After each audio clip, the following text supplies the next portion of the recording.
In this lesson, we will be talking about integration by parts. Integration by parts is considered the product rule for integration. It allows us to integrate something like x times the sine of x dx, where we have a product of two functions, f of x and g of x, inside our integrand. Now, normally we wouldn't be able to do this using u sub or some other technique, but in this video, we're going to learn how we can actually solve this one. So we can use integration by parts when the integrand is a product of two functions, just like we see up here.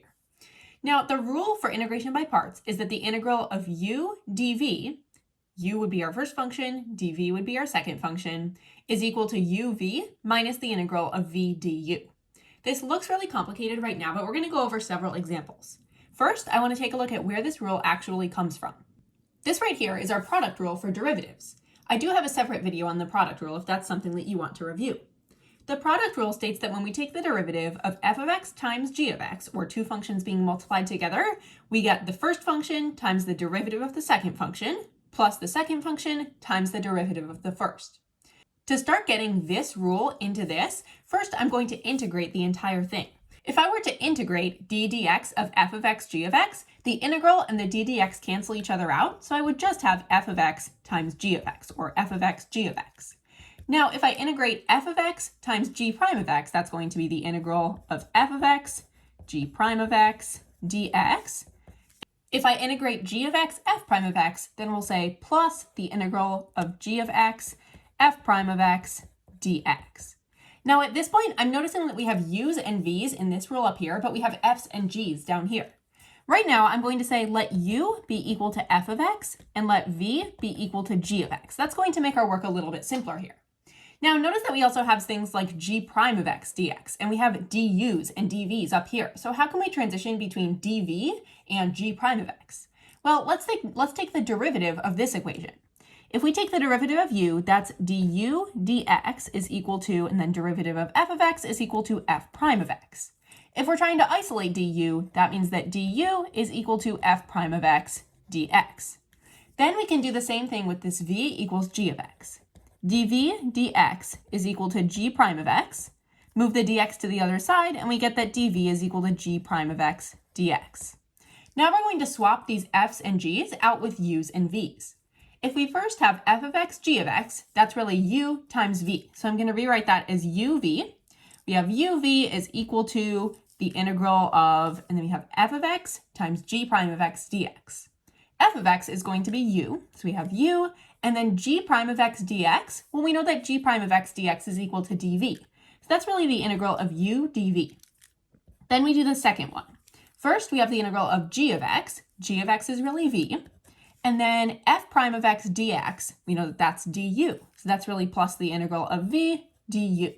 Now, at this point, all we really need to do is move this v du to the other side. So we'll subtract that from both sides. And then if we flip this equation, this is what we get. And you can notice that this matches our integration by parts rule up here. The integral of u dv is equal to uv minus the integral of v du. The takeaway here is that integration by parts, that rule really comes from the product rule. Let's take a look at our first example with steps. We're trying to find the integral of x times the sine of x dx. First, we need to identify u, v, du, and dv. I'm going to look at this formula, which is the integration by parts formula, to determine which is which here.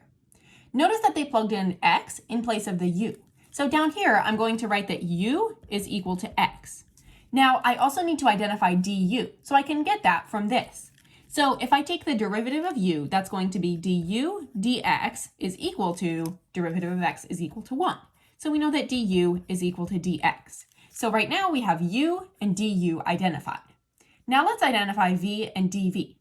Now keep in mind the sine x, that's not v, that is dv, because we already got the u here, so the other thing must be dv.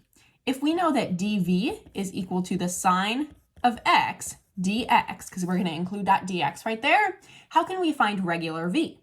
Well, we can integrate both sides. So if we integrate this equation, well, the integral of dv, that would just be a regular v. And then if we integrate sine of x dx, that's going to be negative cosine x, because the derivative of negative cosine x would be sine of x. So up here, I'm going to rewrite v is equal to negative cosine of x, and at this point, I have identified v and dv as well. Now we need to use the integration by parts formula. So they gave us the integral of u dv. So we know that the integral of x sine of x, or x times sine of x dx, is going to be equal to uv minus the integral of v du. So uv, we just multiply x and negative cosine x. So that will be negative x cosine x, pulling out the negative to the beginning, and then we say minus the integral of v du. V is negative cosine x, so we say negative cosine x, and du is equal to dx. Still, we stick the dx on the end there. Now we've completed steps 1 and 2. Step 3 is to evaluate the new integral in your answer, and you may need to use integration by parts here again. In this case, if we look at the integral that we're trying to evaluate, we have the integral of negative cosine x dx. And since we have a negative here and a negative here, I'm going to rewrite this as plus the integral of cosine x dx. Now the integral of cosine x is going to be sine x. So when we rewrite this, it'll be the integral of x sine x dx is equal to negative x cosine x plus sine of x. And then the very last step is to simplify if necessary, which we don't have to here, but we do need to add the constant of integration on the end. So this would be our final answer. By using integration by parts, we have been able to evaluate what the integral of x times the sine of x really is. A common issue is determining which function is u and which function is dv, because at the beginning of our integration by parts formula, we have the integral of u dv. Now, either one of these functions could be u or dv. We're not quite sure. We can't automatically assume that the first function is the u. So how do we know which one actually is the u and which one's the dv? Well, we know that dv must be integrable. We have to be able to integrate the second function, because if we have dv, we have to be able to get regular v as well. We should also select u in the order of LIPET. So first we select if there are any logarithmic functions, then inverse trig, then polynomial, then exponential, then trigonometric. Let's try using that rule with this first example. So first, we're trying to find what is u. Do we have any logarithmic functions here? No inverse trig. I do see a polynomial here. 3x can be considered a polynomial function. So I'm going to say, let u be equal to 3x. Now keep in mind that we're also going to need to find du, so I'm going to do that right away.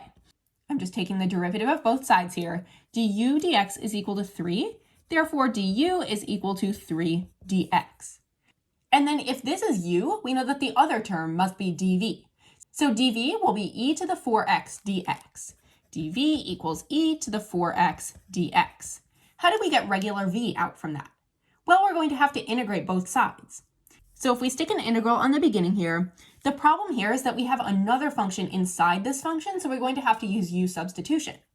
Instead of using a u though, because I already have a u up here, I'm actually going to use a w. I'm going to say w is equal to 4x. Then we take the derivative of both sides and we get that dw dx is equal to 4, which means that 1/4 dw is equal to dx. So that's going to allow me to swap out something for the dx up here. Integral of dv, that's really just v. So we have v is equal to the integral of e to the w, because we know w equals 4x, and then dx is really 1/4 dw, so times 1/4 dw. Now, integral of e to the w, that's just going to be e to the w, and then that means that v is equal to, we can pull the 1/4 out to the beginning, 1/4 e to the w, or 1/4 e to the 4x, since w is equal to 4x. So that has helped us solve for v. V equals 1/4 e to the 4x. We had to use u substitution there, but it wasn't really u substitution because we used w. At this point, we can apply our rule. So the integral of u dv is equal to uv, so 3x times 1/4 e to the 4x, minus the integral of v du. V is 1/4 e to the 4x, and then du is equal to 3 dx, so times 3 dx. Now at this point, we can actually take the integral of this. We do not need to use integration by parts again. Let's clean up these terms a little bit as well. So this is really 3/4 x times e to the 4x minus, and then I'm going to pull out all of my constant multiples here. I have a 1/4 and a 3, so minus 3/4 times the integral of e to the 4x dx. Now, I already found the integral of e to the 4x dx right here. It's 1/4 e to the 4x. So oftentimes you're going to find one of those repeats where you do not need to use u substitution again in this case. So I know that this portion is going to be 3/4 times integral of e to the 4x, so times 1/4 e to the 4x, and don't forget to add your plus c on the end as well. And then we just do one final cleanup, multiplying these 3/4 and the 1/4. And there's our answer. Here's our next problem. We have the integral of 3x squared times the cosine of x dx. Again, we're going to have to use integration by parts here because we have two functions multiplied together and we can't do anything to make it so that we couldn't use integration by parts here. First, we're going to identify u and dv. Now keep in mind, we want to select u in the order of Lipet, L-I-P-E-T. So do we have any logarithmic functions? No. Any inverse trig? No. Any polynomial? Well, yeah, we have 3x squared. That could be considered a polynomial function. That means that our u is going to be equal to 3x squared. Now we also need to find du. So if I take the derivative of this entire equation, I'll have du dx is equal to derivative of 3x squared would be 6x. So du is equal to 6x dx. Now, if this is u, that means that the cosine x, that's equal to dv. So we'll say dv is equal to cosine x. And keep in mind that we also have to keep on the dx there. So dv is equal to cosine x dx. Now, how do we get regular v? Well, we can integrate both sides. The integral of dv is equal to a plain old v, and the integral of cosine x dx is equal to the sine of x. Now we have u, du, v, and dv. So we can apply our rule. So integral of u dv is equal to uv, so 3x squared times sine of x, minus the integral of v du, so minus sine of x times 6x dx. Now the problem here is that when we look at this integral, which we are usually able to just evaluate, this is another one where we have two things being multiplied together. So what are we going to do with this one? Well, we're going to have to do another integration by parts inside our existing integration by parts problem. So now let's go through that process of selecting u again. We're going to go through the rule of Lipet. Any logs? No. Any inverse trigs? No. Any polynomial? Well, 6x, we can consider that one to be a polynomial. So we're going to say let u be equal to 6x. That means that if we take the derivative of both sides, du dx, that's equal to 6. So du is equal to 6 dx. Now we have to figure out what v is equal to. So we know that dv is going to be equal to the sine of x dx. And then to find v, we can integrate both sides. Integral of dv is just a v. Integral of sine x dx is negative cosine x. Now we can apply this rule again. Now, don't forget to keep this on the beginning. So when I do that, I'm going to actually write equals, and then I'll keep my first term on the beginning. So 3x squared times the sine of x minus, and then big brackets. This is where we are going to put our second integration by parts thing, the one that we did over here.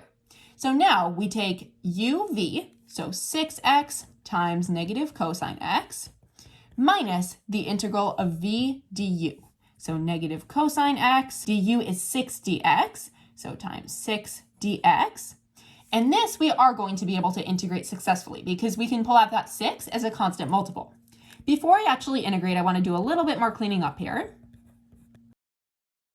What is the integral of cosine x dx? Well, that's just sine of x. And then don't forget to add the plus c on the end as well. Then I'm just going to distribute this negative. And that would be my final answer. Here is our next problem. This is also going to require integration by parts because we have two functions being multiplied together. Let's run through our rule, Lipet. First, any logarithms, no inverse trigs, polynomials. Here we have a polynomial right here. Hopefully you're seeing that polynomials are often the most frequent ones that we're going to use for u. So we will say let u be equal to x squared plus 2. Then we also need to find du. So if we take the derivative of both sides of this equation, we have du dx is equal to 2x. This means that du is equal to 2x dx. Then, if this was u, that means that this is dv. So dv equals e to the 5x dx. Then, to get regular v, we can integrate both sides.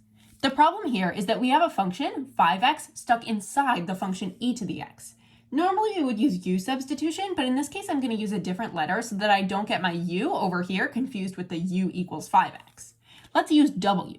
We'll say w equals 5x. Then if we take the derivative of both sides of that, we get dw dx is equal to 5, which means that 1/5 dw is equal to dx. I'm isolating the dx here because I want something to swap out with this dx in the equation here.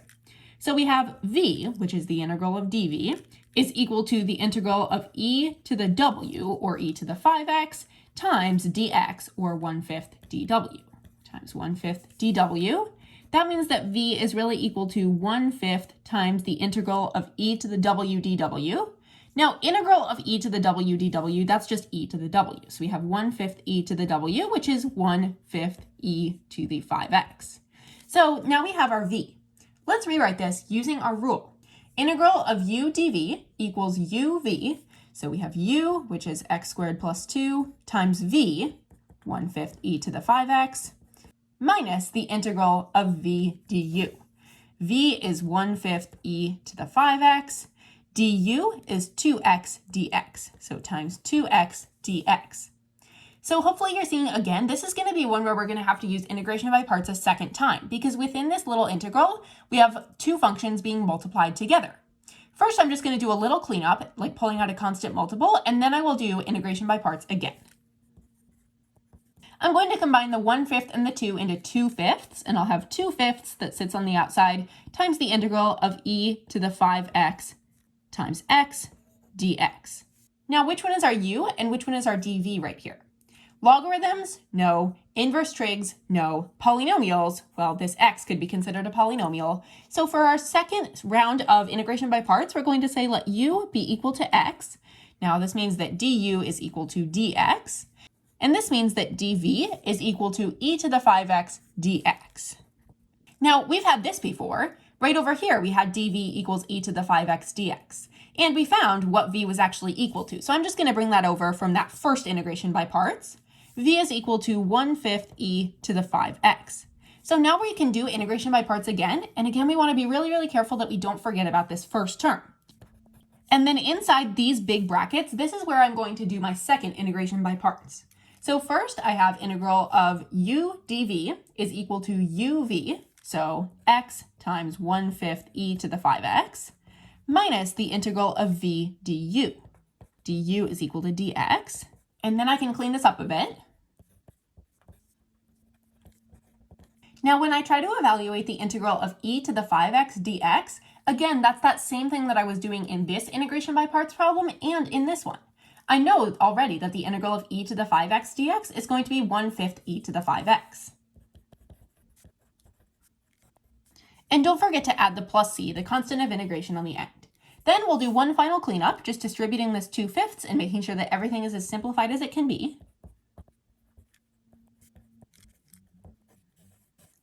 This is my final answer. Now let's take a look at a definite integral. First, we have to identify u and dv, just like we do when we do indefinite integration. So let's go through our list for LIPET. Any logarithms? Well, yeah, we see a logarithm right here, the natural log of x. Now, keep in mind, this is actually one that we are going to have to use integration by parts by because we don't know what the natural log of x is equal to. So really what we're treating this as, we're treating this as the integral from 1 to 3 of the natural log of x times 1 dx. So we're multiplying out those two functions. So we just identified that we're going to have u as the natural log of x. Now, this works well because when we take du dx, the derivative of u, we know what the derivative of the natural log is. It's going to be 1 over x. So du dx is equal to 1 over x, and we're trying to isolate du. So we'll say du is equal to 1 over x dx. Now let's find dv. Well, dv is going to be 1 dx. So dv is equal to 1 dx. Integrate both sides, and you get that v is equal to x. Now we have u, v, du, and dv. So first, we have u times v, the natural log of x times x, or just x times the natural log of x. And that's minus the integral of v du. V is x, du is 1 over x dx, so x times 1 over x dx. Now, keep in mind that we still have to keep on those bounds. So here, we have actually found what the antiderivative is of this section, so we'll go from 1 to 3 right there, and then on this section, we'll keep the 1 to 3 on the integral right here. So I'm going to keep this as it is for now. We just have x times the natural log of x evaluated at 1 and 3. But then for this section, x times 1 over x, that's just 1. So we have minus integral from 1 to 3 of 1 dx, or just dx. So what is that really? Well, the integral of dx, that's just x. So we have minus x evaluated at 1 and 3. We also have x times the natural log of x evaluated at 1 and 3. And since we're using the same bounds here, we can keep this as x times the natural log of x minus x, and we're doing that whole thing evaluated at 1 and 3. So that is really equal to, first we plug in our 3 times the natural log of 3 minus 3, minus, and then we plug in our 1. 1 times the natural log of 1 minus 1. Natural log of 1 is equal to 0. So we really have 3 times the natural log of 3 minus negative 1, or plus 1, which is equal to 3 times the natural log of 3 minus 2. That would be our answer. Keep in mind that on a multiple choice question, you might see it written as natural log of 27 minus 2, because when we have a coefficient in front of the natural log here, we can bump it up to the power position. So if we have a times the natural log of x, that's equal to the natural log of x to the power of a. So we could apply that rule right there. We're trying to find the integral of 3 times the arctan of x dx. Now you might think, well, we could just pull out this 3 as a constant multiple, and then don't we have some rule for arctan of x dx if we're trying to take the integral? Unfortunately, we don't. We know that the derivative of arctan x is 1 over 1 plus x squared, but we don't know what the integral is. However, we can solve it by using integration by parts, treating this as u and this as v. Now, how did I know that the arctan x was going to be u? Well, when I go through my process for LIPET, I don't have any logarithms, but I do have an inverse trig, arctan of x. So I'm going to say u is equal to arctan of x, and then when I take du, when I take the derivative of both sides, I'll have du dx equals, and then the derivative of arctan x, that's 1 over 1 plus x squared. If you want to review that, I have a separate video where we covered those derivative rules for inverse trig functions. So we have du dx equals 1 over 1 plus x squared. Now I'm trying to isolate du, so I'll have du equals 1 over 1 plus x squared dx. Now I need to deal with my dv. So if this was my u, if arctan x was my u, that means that 3 dx will be my dv. dv equals 3 dx. Integrate both sides, and we get that v is equal to 3x. Now we can start applying our rule. So we have the integral of u dv is equal to uv, u is arctan x, v equals 3x, minus the integral of v du. v is equal to 3x, so we'll have the integral of 3x, and then du is 1 over 1 plus x squared dx. Now I can multiply these together and make this so that it's 3x over 1 plus x squared, and then maybe I could use u substitution. So let's try using u sub here. In this case, I would probably want to make 1 plus x squared my u. So I'll say u equals 1 plus x squared. Next step is to take the derivative of both sides. We have du dx is equal to 2x. Now I see that I have an x dx right here that I could potentially swap out for that being du. So let's divide both sides by 2 here. So we'll have 1/2 du equals, and then multiply the dx, x dx. So at this point, I can rewrite this integral right here as the integral of 3 over u times 1/2 du. Then I will pull the 3/2 out to the front. And then I just need to figure out what is the integral of 1 over u du. So I'm actually going to come over here at this point because I'm kind of running out of room.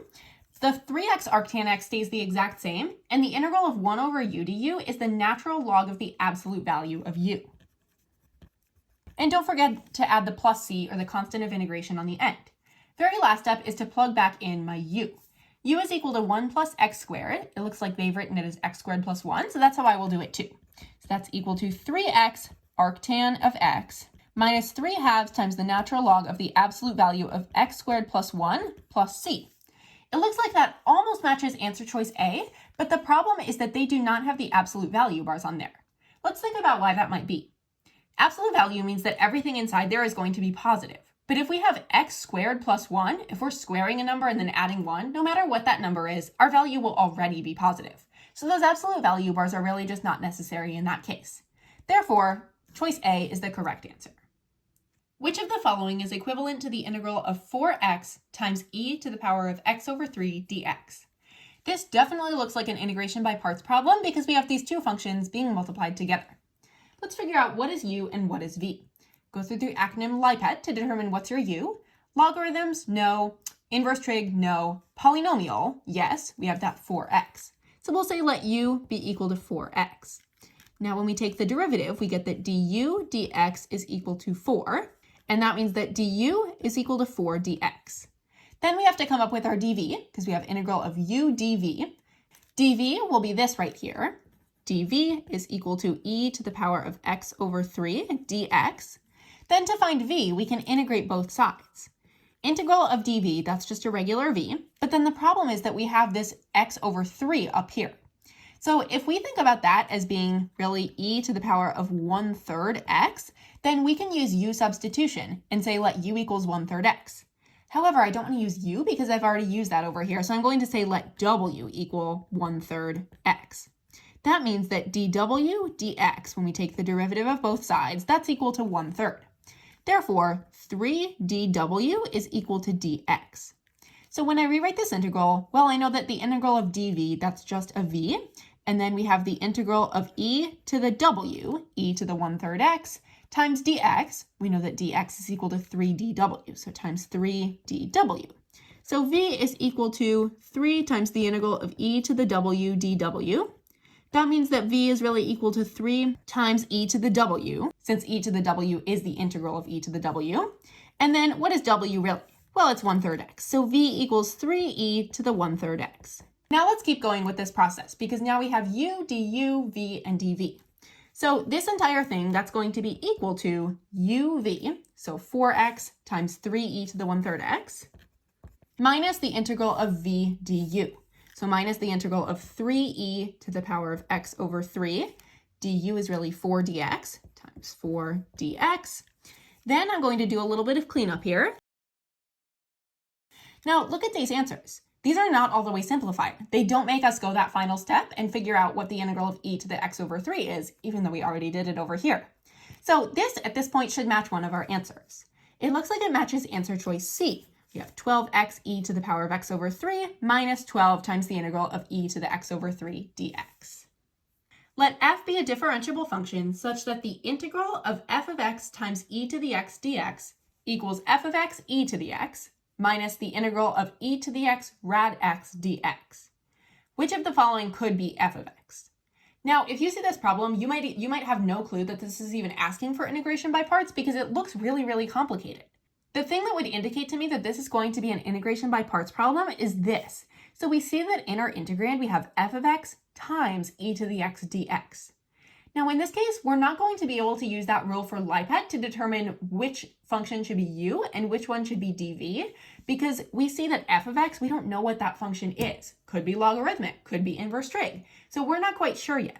What we're going to do is I'm just going to take a guess. We're going to say let u equal f of x, and then let dv be equal to e to the x dx. And if I hit some impasse where that's really not going to work, I can switch them around. First, let's take this derivative. du dx is equal to, what's the derivative of f of x? Well, that's really f prime of x. This means that du is equal to f prime of x dx. Now to find v over here, we're going to integrate both sides. Integral of dv is v. Integral of e to the x dx is e to the x.